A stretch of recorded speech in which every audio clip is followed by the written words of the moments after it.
விஜய் ஏன் இன்னொரு தயங்குறாரு? Election date அறிவிச்சாச்சு. எப்பயோ வேட்புமனு வாங்கி வச்சுட்டாரு. தேர்தல் அறிக்கை குழு வச்சுட்டாரு. டக்குன்னு வந்த உடனே அப்படி ஒரு மேடையில் ஒரு 234 பேர் நிற்க வச்சிருக்கலாம்ல. இன்னும் இது பண்ணிட்டு இருக்காரு. என்னங்க பரீட்சைக்கு இன்னும் 32 நாள் தான் இருக்கு. பரீட்சைங்கிறீங்கன்னு பார்த்தீங்கன்னா, ஆமாங்க உண்மையாக பரீட்சை. இந்த தேர்தலில் இப்போ எனக்கு இங்கே சீட் கொடுக்குறாங்க, நான் ஜெயிக்கிறோம் அப்படிங்கிறதுல எனக்கு என்னென்ன வேலை இருக்குது, என் கட்சியில் இருக்க எல்லாரும் நான் அரவணைச்சு போகணும். இல்லை தேர்தல் அறிக்கையில் இருக்கிற இதை நான் ஒரு பிட் நோட்டீஸ் மாதிரி உருவாக்கணும். என்ன பிளான்னு உருவாக்கணும், எவ்வளோ பணம் செலவாக போகுதுன்னு உருவாக்கணும்.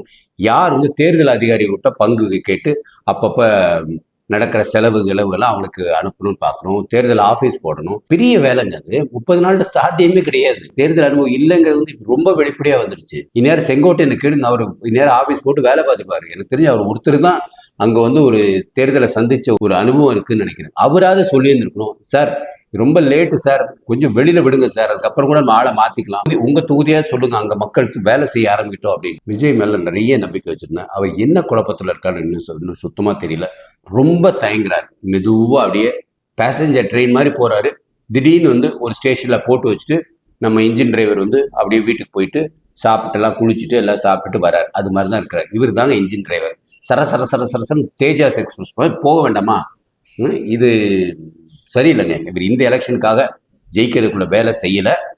படிப்படியாக அடுத்த எலெக்ஷனுக்கு ஏதாவது செய்யணும் அப்படின்னு நினைக்கிறார். இந்த எலெக்ஷனில் ஏதோ ஒரு குழப்பத்தில் இருக்கிறார். எனக்கு அது சாட்டிஸ்ஃபைடாக இல்லை. உங்களை பற்றி உங்கள் கருத்தை பதிவு பண்ணுங்கள். நல்ல கேண்டிடேட்ஸ் வச்சிருக்கிறாரு மாத்திரம் நான் 1-2 பேர் மென்ஷன் பண்ணியிருக்கிறேன். அதனால் எப்படி ஒரு 10லேருந்து 20 பேராக ஜெயிப்பாங்கங்கிற சிந்தனையில் இருந்தேன். இப்போ அவங்களையும் அவர் ஏமாத்துறாருங்க தான் எனக்கு தோணுது. வாழ்க பாரதம், வளர தமிழ்.